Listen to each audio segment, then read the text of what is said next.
திரு ஸ்டாலின் அவர்களே, தமிழகத்தில் இன்றைக்கு எல்லா பகுதியிலும் கிராமத்திலிருந்து நகர வரை இந்த அமோகமாக விற்பனை நடக்கிறது. இதை தடுத்து நிறுத்துங்கள் என்று பல முறை சட்டமன்றத்தில் பேசினோம்.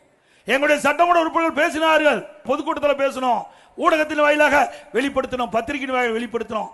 ஆனா ஸ்டாலின் அவர்கள் செவிசாய்க்கல, அதற்கு எந்த நடவடிக்கை எடுக்கல.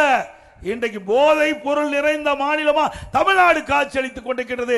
இதற்கு முழுக்க முழுக்க காரணம் இன்றைக்கு தலைமை தாங்கி நடத்தி கொண்டிருக்கிற முதலமைச்சர் ஸ்டாலின் தான் பொறுப்பேற்க வேண்டும். உண்மைதானே?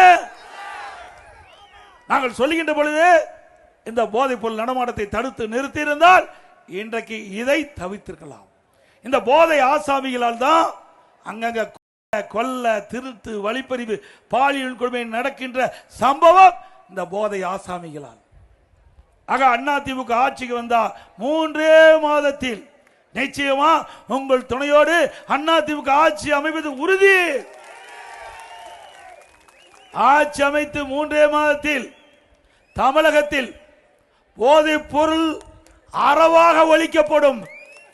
போதைப் பொருள் இல்லாத மாநிலமாக தமிழகம் உருவாகும். அதிமுக ஆட்சி இருக்கின்ற வரை தமிழகத்தில் போதை நடமாட்டத்தை முழுமையாக கட்டுப்படுத்தி வைத்திருந்தோம். திராவிட முன்னேற்ற கழகம் ஆட்சிக்கு வந்தவுடன் திராவிட முன்னேற்ற கழக நிர்வாகிகள் துணையோடு இந்த போதைப் பொருள் விற்பனை நடைபெற்றுகின்ற காரணத்தினால்தான் காவல்துறையால் இந்த போதைப் பொருள் நடமாட்டத்தை தடுக்க முடியாத சூழ்நிலை ஏற்பட்டதாக எங்களுக்கு கிடைத்த தகவல்.